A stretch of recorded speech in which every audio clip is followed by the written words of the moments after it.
Salut, ici Jean-Marie Lapointe. Bienvenue à l'émission Porte-Parole sur Canal M.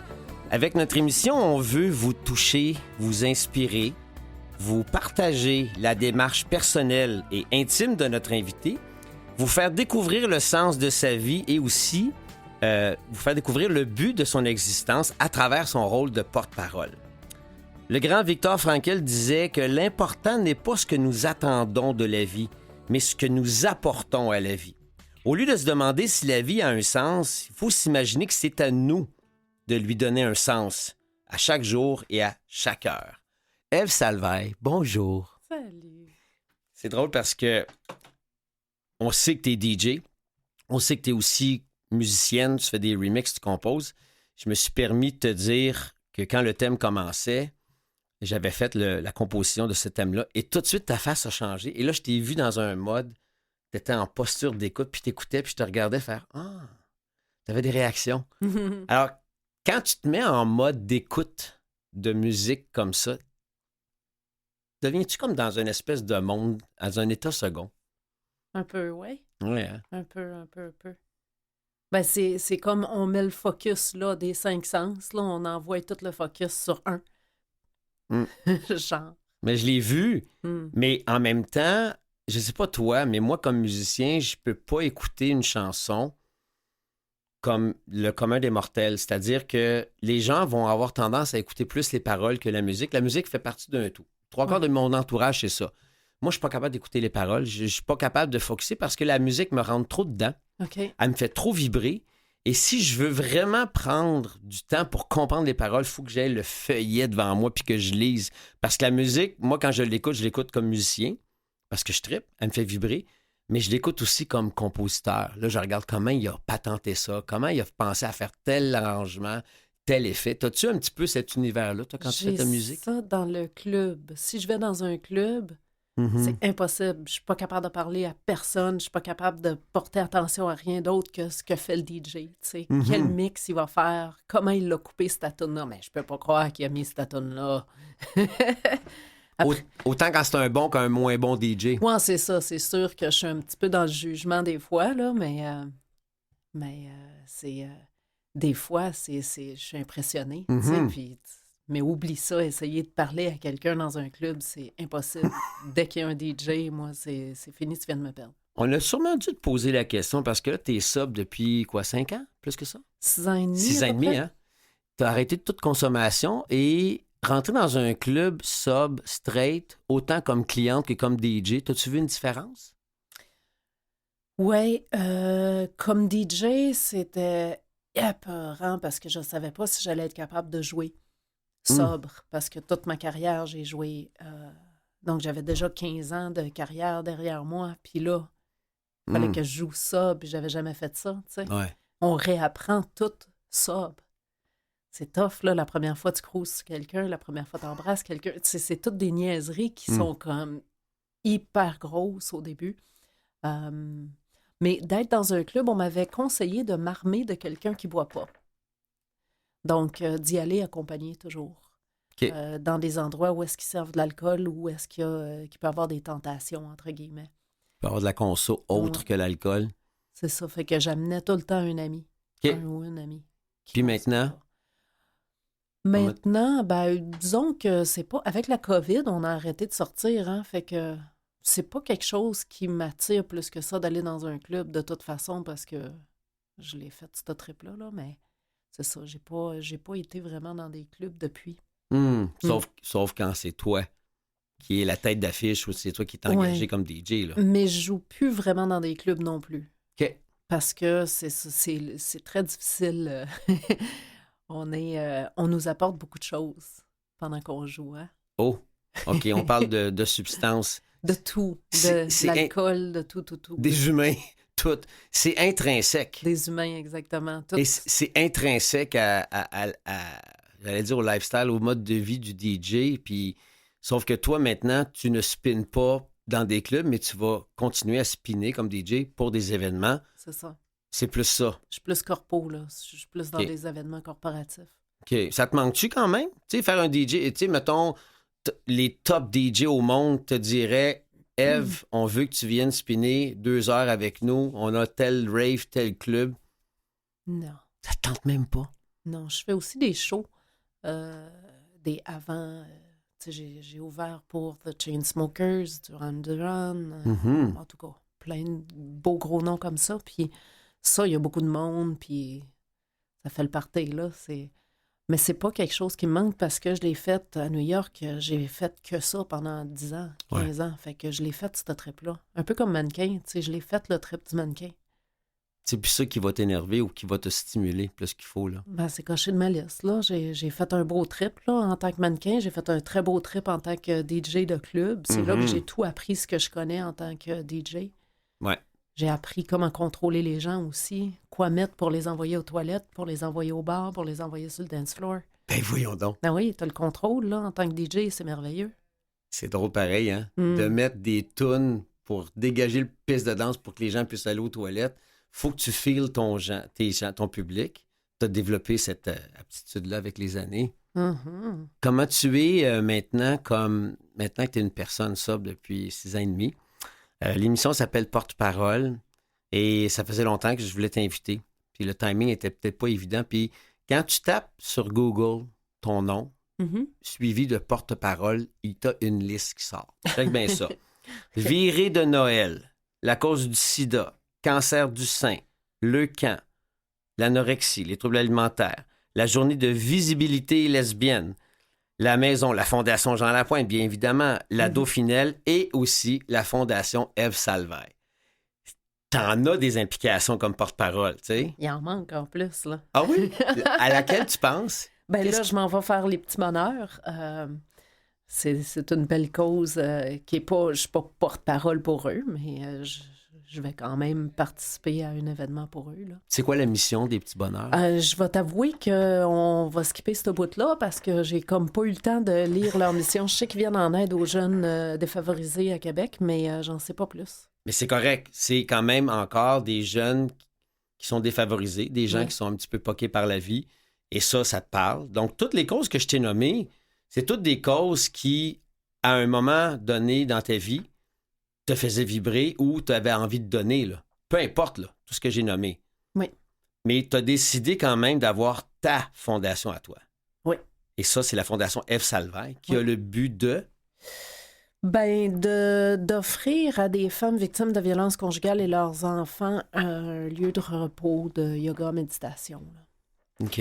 Dans la nature. Le but, c'est à travers le jardinage, pas juste la méditation, c'est pas comme un spa, là, c'est plus que ça. Ça fait que je me suis associée avec Lemay, qui est une grosse firme d'architectes ici au Canada. Ben oui. Puis eux, ils ont conçu une maison qui est 100% biologique, écologique. Ça, c'est ton projet dans le Nord, ça? C'était mon projet dans le Nord, mais j'ai vendu dans le Nord, puis finalement, on a décidé de faire le projet sur Ground Zero, là, de le faire complètement. Tu pars à zéro maintenant? On OK. est parti à zéro, fait que ce qui est le fun, parce que ça nous donne plus de choix de qu'est-ce qu'on fait avec le lieu, quel lieu on trouve, comment on le crée.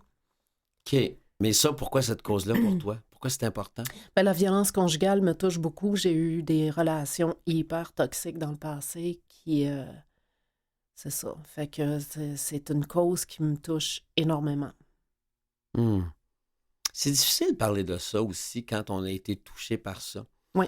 Et je ne sais pas jusqu'où tu es capable d'en parler aujourd'hui quand tu es devant un micro, que ce soit parce qu'on est des amis, mais la violence conjugale, la violence relationnelle,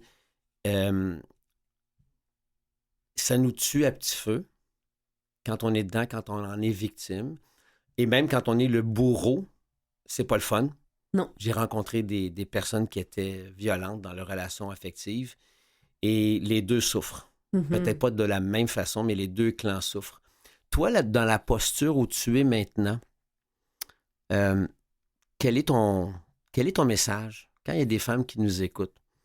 Des femmes et des hommes, il y a des hommes victimes de violence aussi. Quand il y a des personnes qui souffrent de violence, qu'est-ce que tu leur dis? Moi, j'aimerais ça susciter l'espoir parce que c'est ça la première chose qui part dans une relation toxique, c'est qu'on dit que tu ne vaux pas de la merde pendant X nombre de temps. Puis quand on entend ça à tous les jours, pendant un petit bout de temps, on commence à le croire. Puis c'est ça qui est difficile. Pour ça que c'est difficile de partir. En tout cas, ça l'était pour moi parce qu'à un moment donné, j'ai commencé à croire que je valais pas de la merde. Que je n'étais pas capable, si je laissais la personne, que j'allais pas être capable de survivre. Puis je pense que ça tient pour toutes les causes qui me touchent beaucoup. C'est ça, c'est l'espoir, parce que je trouve que c'est la première chose qui crisse le camp. Excusez mon français. C'est la première chose qui part avec l'alcoolisme, comme avec la violence conjugale, comme avec la pauvreté, comme avec tout ce qui est difficile dans la vie. Puis ça, tu viens de nommer plein de causes, là, entre autres l'addiction, la dépendance, la sobriété. Puis c'était la première chose à laquelle j'avais pensé, te faire venir ici en studio pour que tu me parles de ta démarche de sobriété comme ambassadrice de la Fondation Jean Lapointe. Puis c'était pas trop connu médiatiquement, parce que je t'avais déjà vu dans des événements et je savais que tu étais rendue sobre. Mais là, quand tu deviens ambassadrice d'un événement comme les 28 jours de la Fondation Jean Lapointe, toi, tu fais méchant coming out, là. Comment tu t'es positionné par rapport à ça?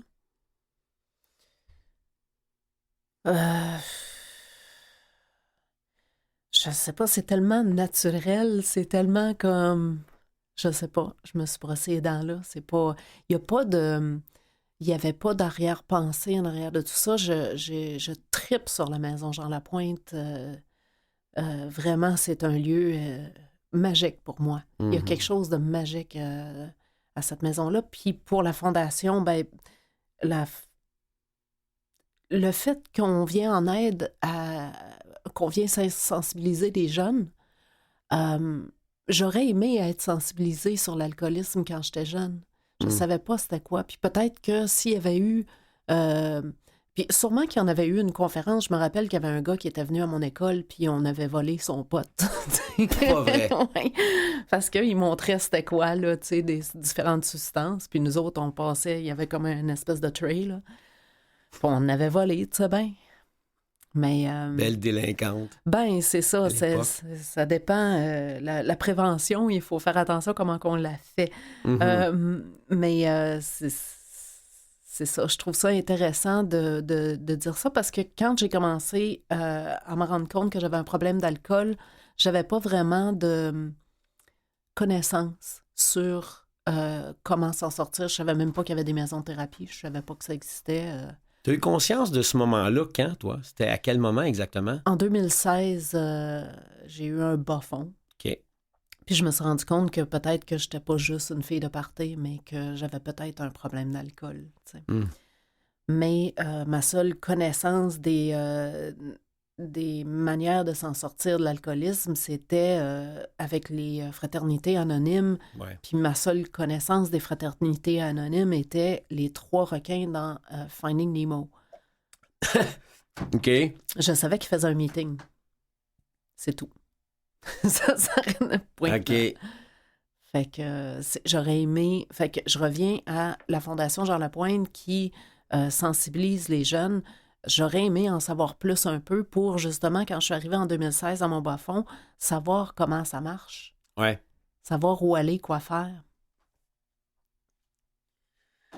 Mais il y a plein d'autres causes avec lesquelles tu es impliqué. Et ce qui est intéressant de savoir, parce que je sais que tu es un livre ouvert, puis particulièrement ensemble, parce qu'on a développé une amitié avec les années, mais pourquoi tu as cet élan-là de t'impliquer? Parce que tu pourrais très bien juste faire ta job, puis que tu es heureuse, puis tu continues ton mode de vie d'abstinence. Pourquoi c'est important de prendre la parole pour des causes? 3 choses. 1, on m'a donné une voix. Je suis devenue une personnalité connue, donc ce que je dis a un certain impact à quelque part. Donc, dans ma tête à moi, utiliser cette voix-là pour quelque chose de positif, pour aider les gens. Puis ça vient un peu avec mon point 2, qui est de... moi, j'ai su que Elton John j'ai travaillé avec lui. Mon premier gig de DJ, j'avais 11 jours de sobriété à ce moment-là. Puis mon premier gig à jeun, c'était avec Elton John. Donc lui, il chantait, puis après ça, moi, je jouais. J'avais une peur bleue. Puis on m'a dit, Elton John, il est dans le mouvement, ça fait 30 quelques années. Puis je me suis dit, si lui est capable, moi, la petite fille de Matane, je vais peut-être être capable, tu sais. Puis j'ai oublié mon troisième point. Pourquoi c'est important de t'impliquer? Tu disais que tu avais une voix. Parce que j'ai une voix, parce que c'est ça, une personnalité connue, peut-être que si moi je suis capable, peut-être que toi aussi tu es capable. Puis, la troisième, la plus importante, c'est ce qui me garde sobre, l'altruisme. Fait que c'est à peu près ça. Mais j'aime ça, faire ça. Ça me fait du bien en dedans. Il y a une récompense là-dedans qui est énorme. C'est quoi? Décris-la, la récompense. De savoir que peut-être que j'ai pu aider quelqu'un. Parce que moi, à quelque part, il y a quelqu'un qui m'a aidé. Parce que c'est pas juste... c'est très difficile C'était très difficile pour moi de demander de l'aide parce que j'ai été tellement successful, j'ai été tellement autonome, j'ai été tellement à un jeune âge, là, j'habitais déjà à New York et à Paris et à Tokyo. En même temps. En même temps. Puis j'avais un succès fou, puis je travaillais, puis il fallait que je comptabilise mes impôts, mes dépenses. Tu sais, je veux dire, j'avais beaucoup de responsabilités à un jeune âge, puis j'étais correcte là-dedans. Donc, demander de l'aide, d'avouer que je suis impuissante devant quelque chose. Puis que tu avais perdu le contrôle puis la maîtrise de ta vie, là. Que je n'étais pas capable de me battre contre une bouteille, imagine-toi donc. C'est la bouteille de toutes les affaires que j'ai été capable de faire. Moi, une bouteille de vodka, ça a le dessus sur moi tout de suite. Fait que, à quelque part, il y a quelqu'un qui m'a aidé. Donc, si moi, je peux aider quelqu'un, une personne à quelque part, toi, pourquoi tu le fais? Parce que toi aussi, tu fais ça. C'est la même chose que toi. C'est que ça donne un sens à notre souffrance aussi. Parce que, oui, je me sens utile. Je pense que c'est un besoin chez l'être humain de se sentir utile sur cette planète, peu importe notre rôle. Qu'on soit PM, premier ministre, qu'on soit président d'une entreprise, qu'on soit un petit intervenant de rue proximité, faut qu'on se sente utile. Puis ça fait partie du salaire de ce que je reçois derrière le geste de tendre la main. Donc, je suis sur la même fréquence que toi. Et aussi, je pense que ça peut donner un sens à notre souffrance. Tes années de souffrance, autant en relation affective malsaine, autant esclave d'une substance. Peu importe les dépendances, maintenant que tu as franchi l'étape la plus importante, c'est demander de l'aide puis l'arrêt d'agir, là, tu te reconstruis. Et dans cette reconstruction-là, on a besoin de balises, on a besoin de modèles. Et là, tout d'un coup, tu es aussi une modèle pour beaucoup de gens. C'est sûr que ça doit te donner une satisfaction. C'est pas pareil que d'être sur un stage devant 10 000 personnes puis que tu ressentes beaucoup de l'énergie, mais tu ressens un buzz qui est drôlement sain quand on te dit « Merci, tu me fais du bien, merci, tu m'as sauvé la vie ». C'est fou, ça, de te faire dire ça. Tu gères comment tous ces applaudissements-là puis cette énergie positive-là et saine? Ça m'a pris du temps avant de le croire. Ça m'a pris du temps avant de le croire que ces gens-là faisaient pas juste dire ça, tu sais. Puis en même temps, j'étais une espèce de personnage parce que c'est physique, mon affaire. Tu sais, le Ève Salvaille, la personnalité connue, c'est physique, c'est la mannequin, c'est de quoi elle a l'air. C'est pas... j'avais pas parlé, tu comprends? J'avais jamais parlé. Donc, selon moi, au début, quand les gens venaient me remercier pour x, y raison, pour ce que j'avais fait, ou qui me disaient qu'ils m'admiraient, qu'ils me trouvaient extraordinaire, c'était le personnage qui les admirait. Ouais. Fait que je voyais ça un peu comme du faux amour. Puis ça m'a pris du temps avant de le croire que, OK, c'est vrai, là. Quand ils viennent me voir, là, c'est vraiment parce que je les ai touchés plus loin que d'être la première mannequin rasée avec tatou sur la tête. Tu sais? C'est intéressant, ça, ce que tu dis, parce que ça fait encore partie de toi. Tu es reconnu parce que tu es mannequin, parce que tu es quand même une personnalité mondialement connue et reconnue. Ça peut avoir des maudits beaux avantages, mais ça peut aussi, des fois, nourrir l'ego. Puis l'ego, dans notre métier, des fois, ça nous fait faire des folies. Et souvent, l'ego avec la consommation, C'est un pas pire mariage, ça, là. Alors, comment tu t'es reconstruit une vie dans l'abstinence, la sobriété, tout en ayant à gérer, tu es Ève Salvaille, puis en même temps, ben, je suis pas juste une image, j'ai aussi une âme. Je reviens à l'altruisme. Ça nous sauve, ça. Ouais. Mm-hmm. Parce que c'est pas... d'un côté, d'un autre côté, je sais que je joue un personnage. Puis on en joue tous des personnages. Hein? Quand on va travailler, on n'est pas la même personne qui écoute du Netflix à la maison. On met un masque. Puis des fois, ben, on s'est cogné la petite orteille. Des fois, on s'est chicané avec le conjointe avant de partir, avant d'arriver au travail. On joue un personnage. Quand on arrive au travail, on est souriant, on est heureux, tu sais. Fait que je suis capable de séparer les deux quand même. Ève Salvaille, la mannequin, c'est mon personnage. Celle qui donne une conférence, celle qui parle de choses, c'est vraiment, j'embarque dans les souliers d'un personnage, puis je deviens cette personne-là.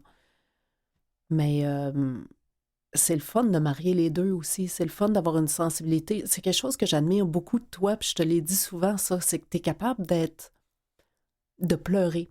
Mm-hmm. Puis ça, c'est un talent que j'ai pas encore. J'y travaille, là. Mais j'ai pas... Parce que mannequin, tu n'as pas le droit, avec le make-up, puis tout ça, de pleurer. Puis tu n'as pas le droit de montrer tes émotions non plus parce que c'est ta face qui vend le produit. Fait que, à quelque part, il faut vraiment que tu contrôles tout ton physique de la manière que tu projettes une émotion. Donc, je peux pas, physiquement parlant, j'ai appris à pas pleurer. Tu comprends? Oui. Fait que, mais j'admire ça de toi, parce que toi, t'es tellement, c'est comme, il y a un petit coup de vent, puis pouf, il se met à pleurer, le bonhomme. Tellement. C'est à fleur de peau. Mais ça, le pire, c'est que je sais que t'es une hypersensible. Donc, il y a une forme de déprogrammation que tu es encore en train de faire, d'apprendre à être dans un état de vulnérabilité sans scraper ton maquillage, ta robe, ou encore l'image que tu veux pas perdre aussi. Parce que montrer sa vulnérabilité, ça veut dire que je m'assume à 100% et je me contre-crisse du reste. Hey, ça, c'est tough, Mais ça. quelle liberté! Ah oui. Quel sentiment de liberté! On est libre. Tu sais, on entend libre, heureux, joyeux dans les fraternités anonymes. Mais je vais te dire, ça, là, c'est une des plus belles richesses avec l'amour et la santé, cette liberté d'être et de ne pas être... esclave des attentes ou du regard des autres. Puis veux pas, dans un milieu du showbiz, dans un milieu où l'image est importante, ça va avec. Oui. Tu sais? Donc, c'est intéressant de te voir cheminer depuis toutes ces années-là, depuis qu'on s'est vu dans des fraternités anonymes jusqu'à... T'étais quand même présente au funérailles de papa, tu sais. Puis là, t'as braillé, par exemple. Hey, j'ai braillé ma vie. Bon. Écoute, je faisais des bulles de mucus là, avec mon nez. Là. Full on. Je me suis assumée. Là. J'aime l'image. Ah, boy, des ballons avec ton nez. Ça, c'est drôle. Puis,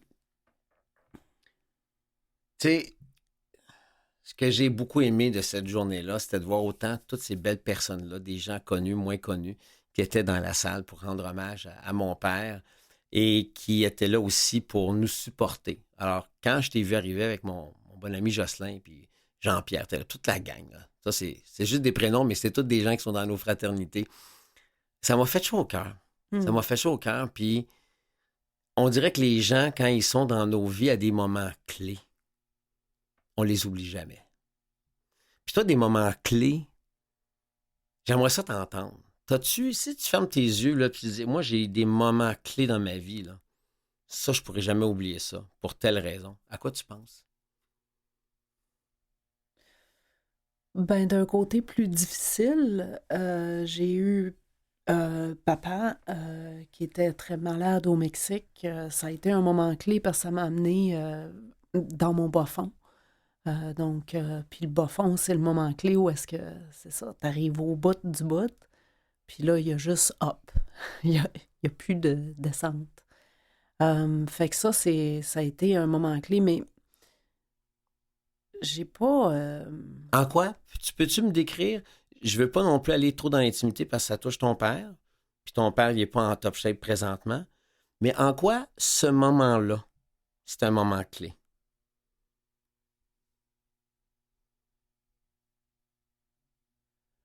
Ben, ça m'a amené à mon bas fond. Ça a été euh, l'idée que mon papa était pas bien, Mhm. puis qu'il était malade, il y a rien de pire, là. C'est, pour moi, là, c'était Mhm. tough. Puis, comme j'étais responsable de lui à ce moment-là, euh, puis je buvais, Mhm. euh, ça m'a fait, ça a fait en sorte que je me suis rendu compte que j'étais irresponsable à quelque part, là, tu sais. Parce que pour être capable de dealer avec ça, de cope euh, avec mon père étant malade, Mhm. mais je buvais. Mhm. Sauf que en buvant, ben, je suis moins responsable de lui. Tu comprends? Fait Mais de que, le voir malade te faisait boire. ben, La je, douleur que tu ressentais, ouais, peut-être. mais je peux pas blâmer ça. J'ai bu Mhm. parce que j'étais alcoolique, là. Ouais, Une personne normale aurait pas bu. c'est ça. Il aurait braillé, il aurait fait tout étant, mais il aurait pas bu. Non, Surtout exact. dans ce moment-là, tu sais. Mhm. Mais moi, mais c'est ça, ça m'a amené à la découverte du fait que j'ai un problème d'alcool. Ce que j'avais aucune idée, parce que selon moi, j'étais juste une fille de party, là. Je Ouais. buvais pas tant que ça, là. Mais il n'y avait pas de party là, en plus. Non, il n'y avait pas de party là, mais c'est ça. C'est intéressant ce moment-là parce que c'est comme un moment charnière. Mm. C'est là que tu prends totalement conscience que tu es impuissante devant une bouteille.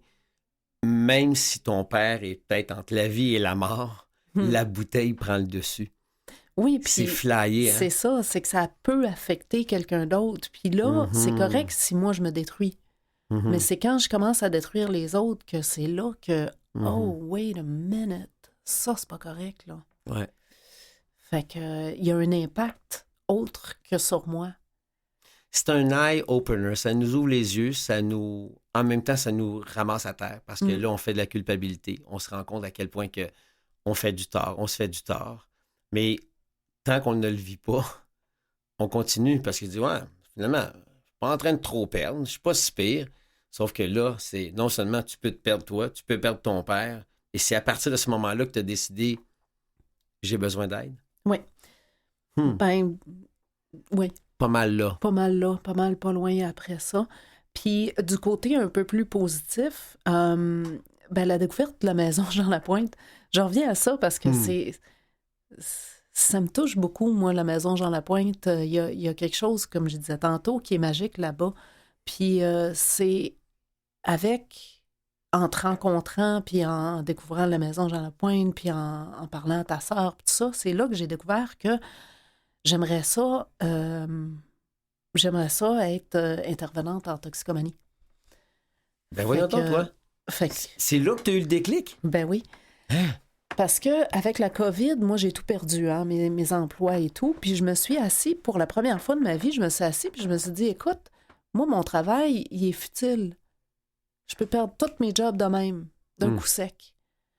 Mais j'aimerais ça trouver quelque chose qui me passionne autant que mon travail d'artiste, mais qui serait un petit peu plus normal comme job, là, tu sais, une mhm. job en tout cas, que si je la perds, c'est pas à cause d'une COVID ou d'un, tu sais, Au contraire, on va peut-être en avoir encore plus besoin. ben, j'espère que non, mais Non, mais ce que je veux dire, comme oui, intervenante, je s'il sais. nous arrive une bad luck, Mm, d'être en relation d'aide, mm.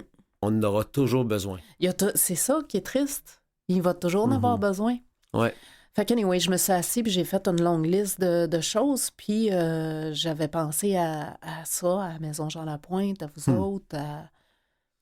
Puis c'est ça. C'est à peu près la seule de ma liste qui me tentait. Il y avait des affaires par rapport sur ma liste, là, dont électricienne. Mais vraiment quelque chose qui me tente, que je sais que je serais bonne, que. Mhm. Puis c'est ça. Fait que Wow. Attends une minute. La maison Jean Lapointe, la fondation, je comprends. C'est venu après. c'est venu après. Être ambassadrice du défi 28 jours. C'est venu après. Ma sœur, Anne-Élisabeth, à qui tu fais référence, c'est la directrice générale de la maison Jean Lapointe. Oui. Mais toi, tu l'as rencontrée à la maison même? Je pense que je l'avais jamais rencontré. C'est bien ça le pire. J'ai parlé au téléphone. OK. J'ai parlé au téléphone. C'est-tu toi qui m'as dit de l'appeler? Je me rappelle plus. Sûrement. Sûrement. Ouais.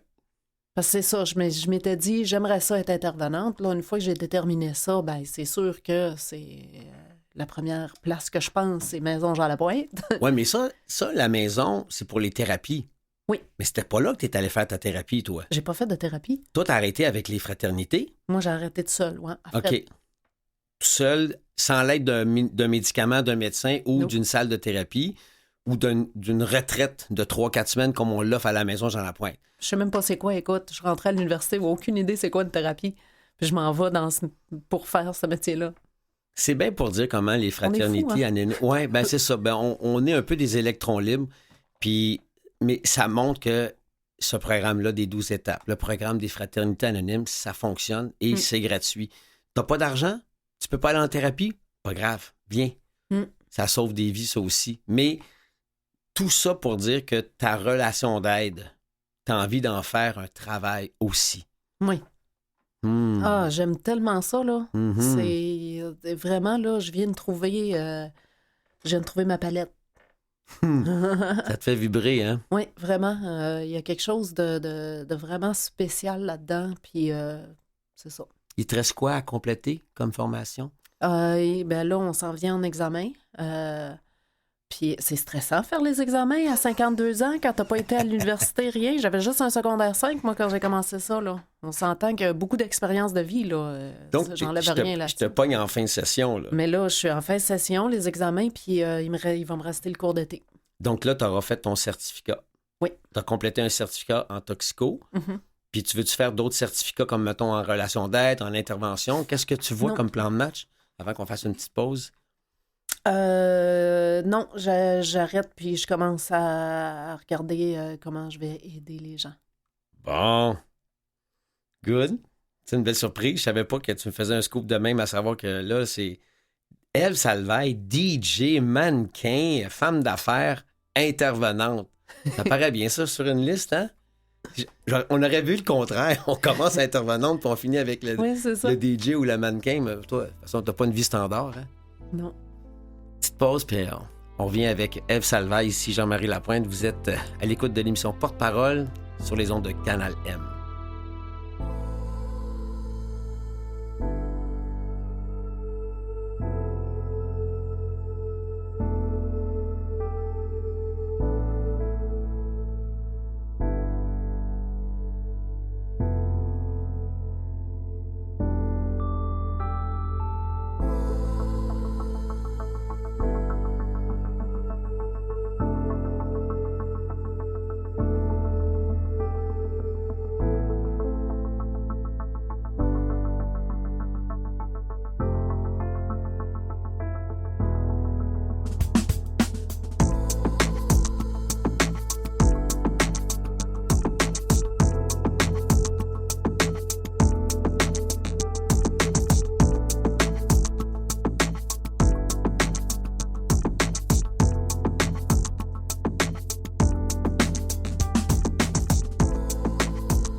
Puis Jean-Marie Lapointe, je suis avec mon amie Ève Salvaille.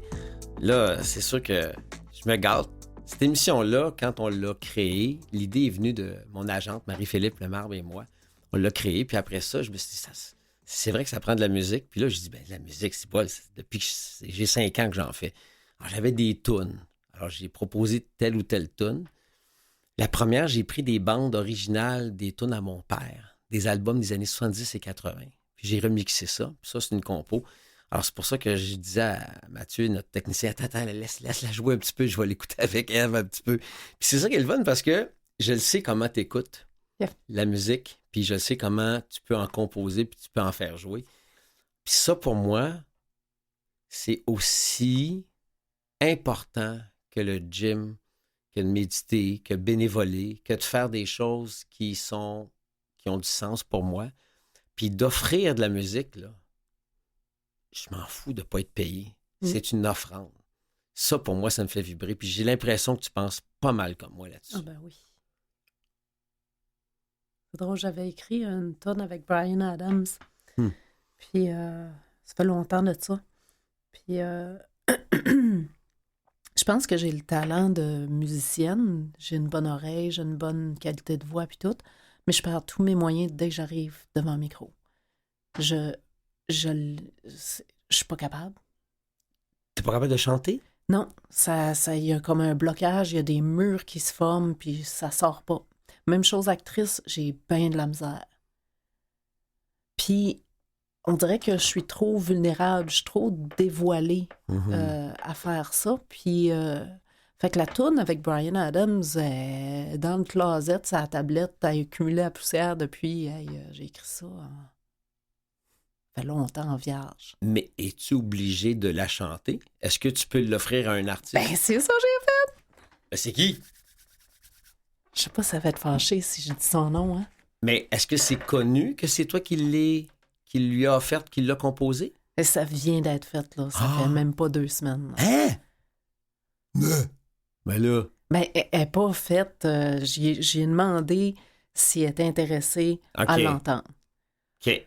J'ai envoyé le petit recording. Elle a dit que ça l'intéresse. Elle m'a remercié. Puis là, j'attends de voir plus loin.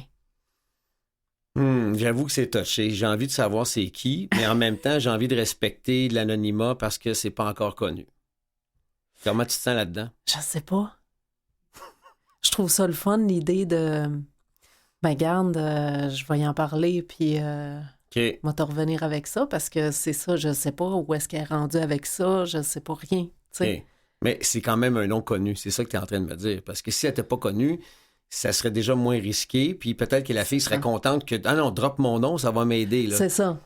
Ben, son nom va être droppé de toute façon éventuellement. C'est juste, est-ce qu'on garde la surprise un petit peu, le bonbon, on va garder le package. Bon, ben ça, c'est de la belle manipulation. Alors, quitte à ce qu'on dise... Tu vois comment je t'aime? T'es hot, t'es fine. Non, mais en même temps, Ève, ce que ça veut dire, c'est que si jamais t'as le feu vert, nous, on peut toujours le partager sur notre émission, sur les réseaux sociaux, attachés à notre émission, pour dire, écoutez, le scoop, l'artiste qui a accepté la toune, qui avait été écrite pour Bryan Adams, mais là, c'est tel artiste. Parce que Bryan, lui, il l'avait fait avec toi. Oui, c'est... C'est votre toune à vous deux. Oui. Donc lui, il est juste content que quelqu'un la prenne, là. Lui, il m'a donné tout... il m'a dit, à toi, cette toune-là. Là. De toute façon, c'était plus moi qui l'avais écrit. Là. Lui, il avait juste pogné sa guitare. Puis... C'est le fun quand tu t'appelles Ève Salvaire parce qu'il y a des portes qui s'ouvrent. Tu as accès à des artistes. Oui. Tu as nommé quand même tantôt Elton John, Bryan Adams. Ça, c'est juste... Duran Duran, tu avais spiné pour eux autres. L'art, c'est de savoir comment s'en servir. Parce qu'on peut brûler des ponts. On peut brûler des chances. Oui, sûrement. Ça t'est pas arrivé. À date. Non. Good. Je veux pas que ça t'arrive. Là, l'émission Porte-parole se fait en 2 temps. La deuxième portion de l'émission, après la pause, transition, c'est le chapeau. Si le chapeau te fait, tu le mets. Et dans le chapeau, il y a plein de questions philosophiques, existentielles. Je les ai toutes écrites, mais c'est toi qui en pige une au hasard, puis tu la lis, puis tu nous garoches ta réponse. C'est vraiment hot, ça. Ouais, c'est le fun. Je me demandais c'était quoi cette truc-là à l'envers. Ben, regarde, c'est celle du défi sportif que tu connais. Tu es venu remettre des médailles aux défis pour nos enfants et nos jeunes athlètes handicapés. Oui. Qu'est-ce que tu as de plus précieux en toi? Ma sobriété. Ma paix intérieure. Sobriété et paix intérieure, l'un va avec l'autre. Hein? C'était tough d'avoir ça, la paix intérieure. Ça a pris du temps. Mm-hmm. Tu aurais fait quoi en deuxième choix de carrière si tu ne faisais pas le travail actuel? J'ai tellement de cordes à mon arc. Mon arc, c'est... Je suis sûr qu'intervenante, c'était pas dans tes 5 choix. Non. Sûr qu'il y a 30 ans. Moi, je voulais être graphiste. T'as vu mon auto, là? Toute barbouillée. Il y a des dessins faits à la main dessus. C'est pas une Toyota? C'est une vieille Mazda 2010. Mazda blanche, avec des dessins en rouge dessus. Oui, parce que je me suis dit, j'aimerais ça qu'elle soit rose. Fait que si je la barbouille en rouge, de loin, ça va avoir l'air rose. S'il pleut, ça va se blender. Oh, snap! OK, bravo. Graphiste. Graphiste. OK. J'aurais été pas pire. J'en doute pas. Next. Peux-tu nous raconter un moment où tu as eu l'air vraiment fou? Ah, Seigneur. Il y en a tellement. Yes. Crunchy time. Quand je suis arrivée à Tokyo, je parlais pas. Je commençais le mannequin. T'avais quel âge quand t'as commencé là-bas? 18 ans. À Tokyo, parfait. Je parle pas un mot, 10 mots anglais parce que moi, je viens de Matane, puis je connais chien, yes, no, puis that's it. Yes, no toaster, puis stop, play. Ouais, c'est ça, stop, play, volume. Puis c'est ça, j'arrive à ma première job de mannequin, puis ils parlent en anglais un peu là-bas. Puis j'étais en retard. Puis je leur ai dit, I'm so sorry, I'm retarded. Ah, c'est vrai. Tout le monde a ri. J'ai dit, ils prennent bien. Parce que pour ceux qui comprennent pas les subtilités de l'anglais, on dit même plus ça aujourd'hui, retarded, parce que c'est comme si je suis un handicapé, je suis déficient. C'est un retard mental. Oui, exactement. Puis ça, au défi sportif, justement, pour faire un clin d'œil, moi, l'expression « un gros mongol », je ne dis plus ça depuis que je suis au défi sportif. Parce qu'il y a des amis qui ont une trisomie 21, puis je me suis fait dire une fois « Non, on dit pas ça, Jean-Marie ». Puis depuis ce temps-là, j'ai banni ça. Et tant mieux, parce que grâce à la différence, grâce à l'éducation, on a le droit d'être ignorant. Mais si tu continues à dire la même niaiserie, tout en sachant très bien que tu n'es pas supposé, c'est plus de l'ignorance, là. C'est bon point. I'm retarded. Ah, t'es drôle. Donc, tu t'en es sorti. On t'a pas trop chicané de ton retard. Non. OK.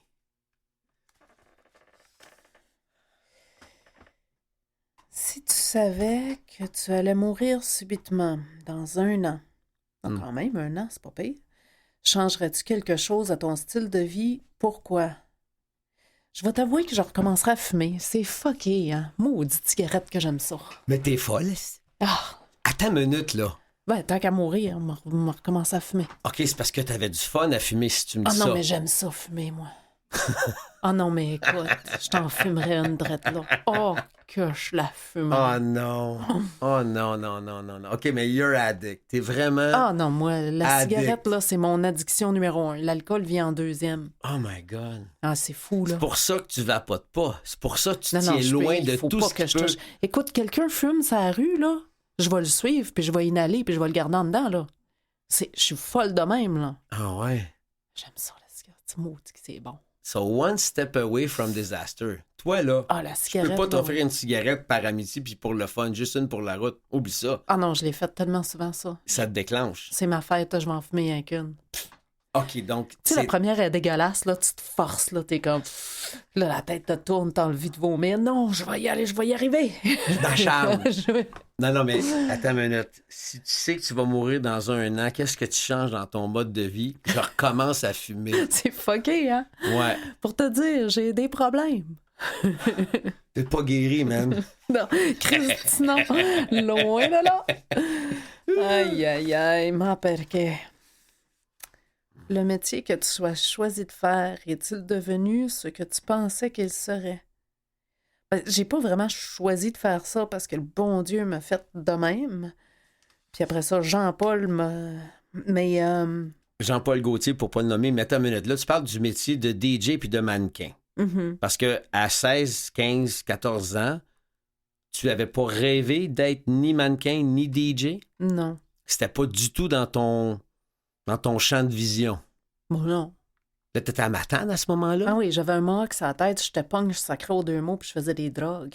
J'étais cool. OK. Jamais je voulais être mannequin. Puis- Ça, c'est un pari, hein? C'est un pari que j'avais fait avec mes chums, puis ils m'ont dit, t'es pas game de participer au concours clin d'œil, devenez mannequin. Puis j'ai dit, oh, on va te montrer.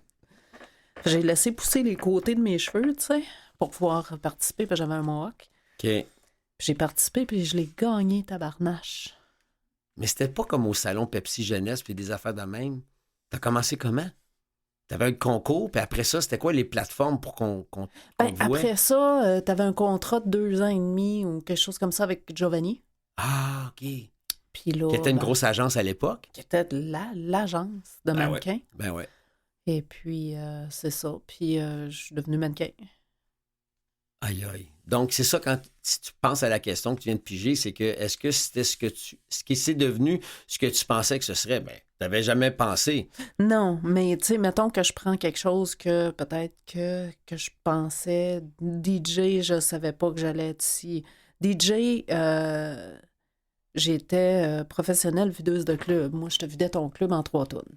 Ah, t'étais si bonne que ça! J'étais fucking nulle, là. Sérieux, j'étais nulle.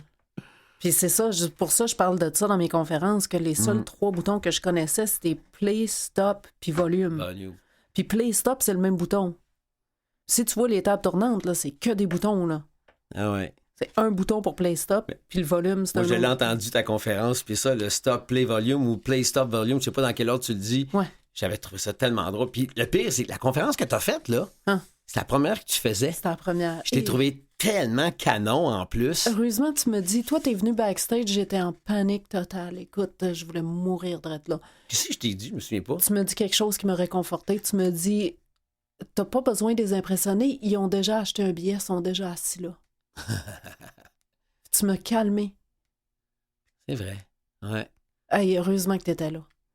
C'est pour ça qu'on est Ben, allés. je pense qu'on a cliqué C'était- à ce moment-là. T'as raison. Tu m'as tellement aidé, là. Ça n'a pas de bon sens. Mais t'as fait une bombe, man. C'était non. tellement fort, ta conférence, là. Moi, j'en reviens pas. Non. Il y avait une vidéo. Je l'ai réécoutée. Après, j'ai même pas été capable d'écouter plus que 3 secondes. Oh, mais c'est normal, ça. Ça se peut qu'on s'aime pas. Puis moi aussi, je suis pas un fan de moi, là. Je me regarderai pas. Ouais, mais première conférence, c'est parce que j'étais très nerveuse. Mais très nerveuse. Puis Ouais. là, ça a une autre gueule aujourd'hui, là. Mais, tu sais, Ouais. un peu comme DJ aussi, tu sais. Mais DJ, je connaissais pas mes techniques. Puis DJ, c'est comme jouer un instrument. Donc, toi, tu vas pas, si tu n'as jamais joué au piano, faire un show à Carnegie Hall demain matin. Là. En partant. Il faut pratiquer, pratiquer, pratiquer. Mais si Donc. tu reviens à ta carrière de mannequin puis de DJ, Mhm, t'as connu des sommets. mhm. Et ça, tu pensais peut-être pas les atteindre. C'est ça que je veux C'est dire. ça, je dis. Donc, DJ, je m'attendais pas à être bonne. Parce que j'étais tellement nulle au début. J'ai travaillé fort pour être bonne, mais quand même, je m'attendais pas à avoir du succès là-dedans. Puis j'ai fait vraiment beaucoup, beaucoup, beaucoup de gros gigs. Mais c'est quelque chose qui s'apprend beaucoup en le pratiquant.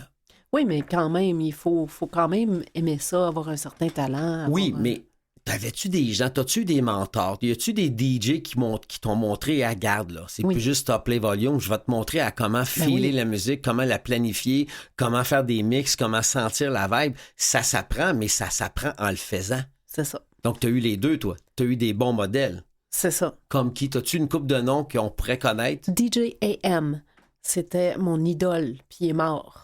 Ah. Il est mort d'une overdose. Oh. C'était un addict. Il y a beaucoup de DJ qui sont sobres aujourd'hui, mais qui avaient un problème de consommation, comme moi. Mhm. Mais DJ AM, il était écœurant. Lui, il jouait 5 tonnes. Il y avait 5 tables tournantes, puis il jouait 5 tonnes en même temps, puis il scratchait. Il était tellement... C'est capoté, ça. Ah! Tabarouette! Ça frôle le génie, là. Ah non, c'était quelque chose. Alors, si tu avais une baguette magique, je m'achèterais des cigarettes. Non, je niaise. Et qu'il t'était accordé un seul vœu, que serait-il? Hum. Oh, sacrifice. T'as juste un vœu, hein? Pense-y comme faut.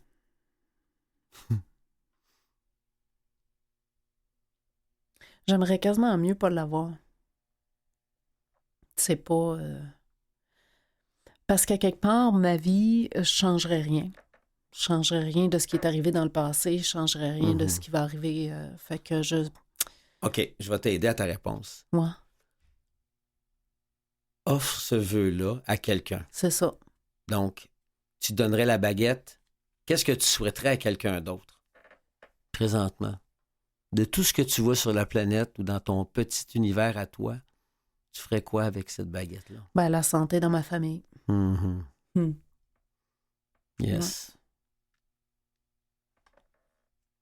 On pense à papa, hein? Hmm. Fais-moi pas brailler, là, je suis mannequin. Non, mais j'ai tout de suite vu le petit voile dans tes ouais. yeux. Ben non, mais regarde, je viens de perdre mon père, puis le tien, il est pas top shape. Donc, if I connect, penses-tu? Ah, Ouais. je pense que oui, là. Mais papa, il est correct, là. Good. Il est pas... Que dirais-tu à la jeune version de toi-même de 8 ans? Tu piges des belles questions. C'est cool au bout. Il y en a à peu près une quarantaine dans le chapeau. Ah oui. On va tomber sur des belles questions. Je lui dirais...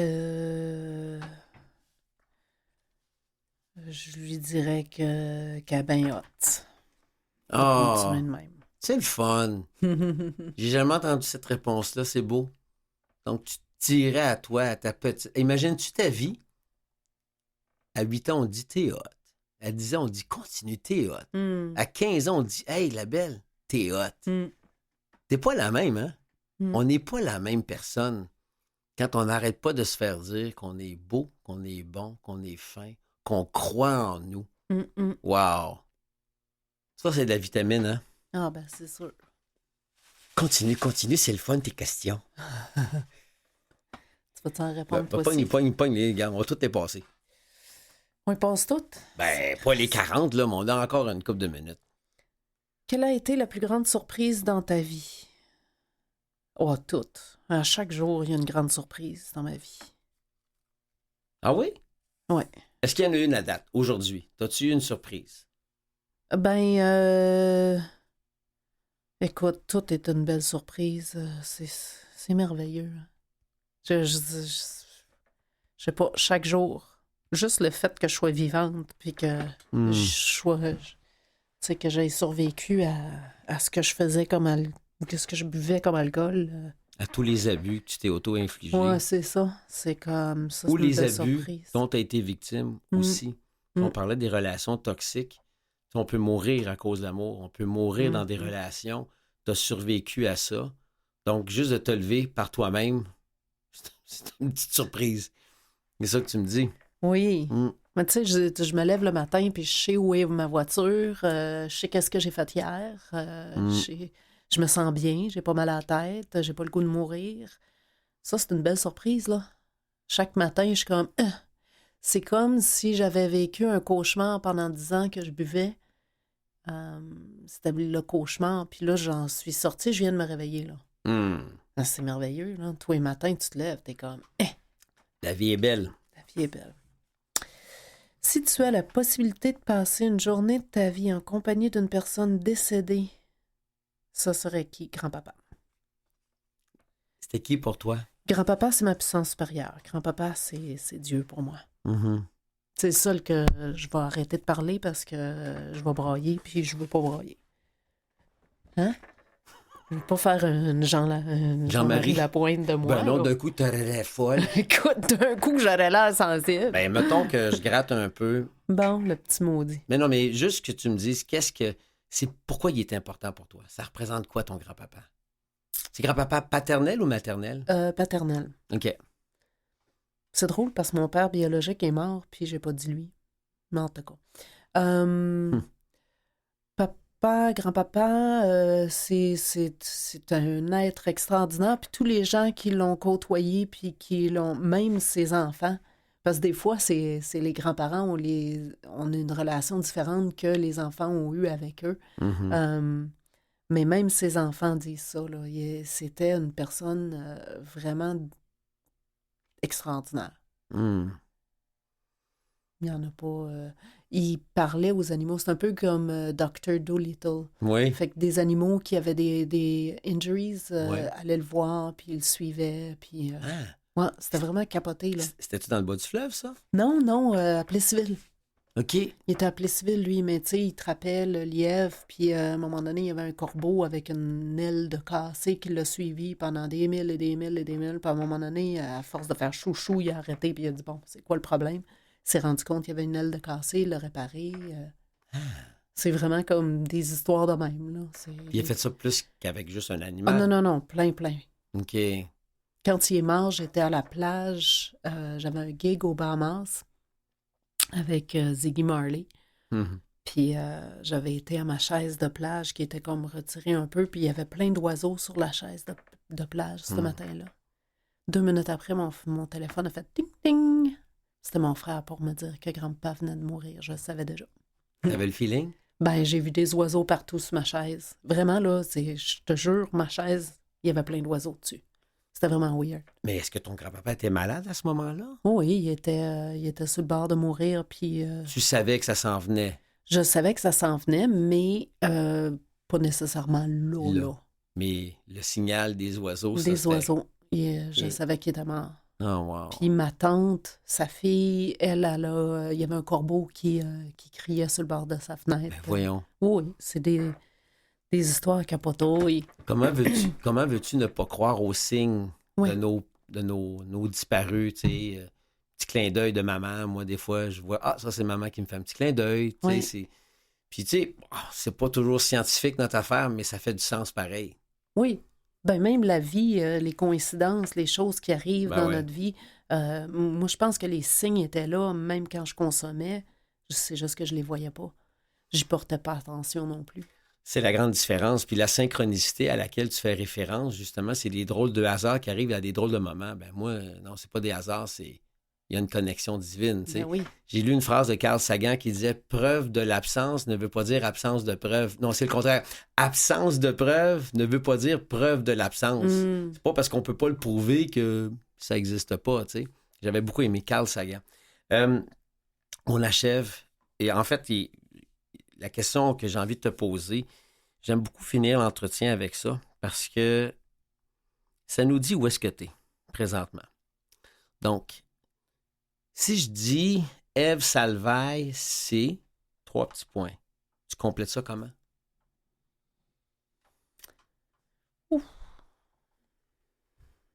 La petite fille de Matane, une artiste multidisciplinaire.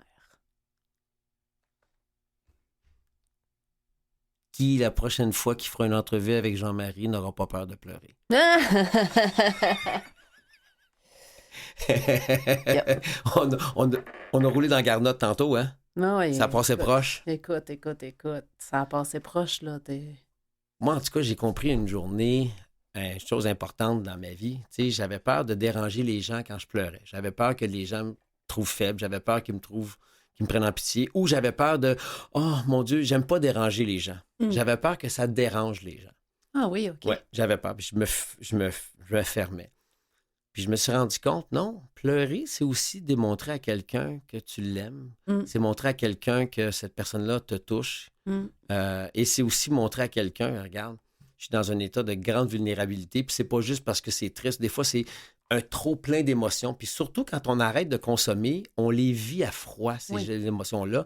Et ça prend un certain temps d'assumer toute cette plénitude d'émotions à jeun. Alors, moi, je pense que c'est ça qui m'a beaucoup aidé. Alors, c'est ça que je te souhaite, Ève Salvaille. Merci. Merci pour cette belle rencontre. Wow, ça passe vite 1 heure, hein? Mm-hmm. Alors, je te souhaite une belle ride à Québec pour tes petits bonheurs, pour les petits jeunes avec qui tu es impliqué. Bonne chance pour la Fondation Ève Salvaille et toutes les autres causes qui, je sais, quand tu dis oui à une cause parce que tu as envie de la propulser et parce que ça te fait du bien. C'est un bel équilibre, hein? Le bonheur dans la vie, c'est de se promener avec 2 sacs, un pour donner puis l'autre pour recevoir. Oh, nice. Merci, Ève. Merci. Hey, attends une minute, j'ai les crédits à moi. Faut que... J'ai le générique, j'avais oublié. Alors, merci Ève Salvaille. L'émission Porte-parole, c'est une idée originale de Marie-Philippe Lemarbre. Le directeur radio, c'est Philippe Lapointe. Le directeur ou chef diffusion, Jean-Sébastien Laliberté. Le responsable de la mise en onde ou le réalisateur, c'est Mathieu Tessier. Et la responsable des réseaux sociaux, Gerly Ormelet. Ici Jean-Marie Lapointe. Bienvenue. Bienvenue. Surtout, merci d'avoir été à l'écoute avec nous. Puis je vous souhaite une belle journée et surtout à très bientôt pour une autre émission de Porte-parole.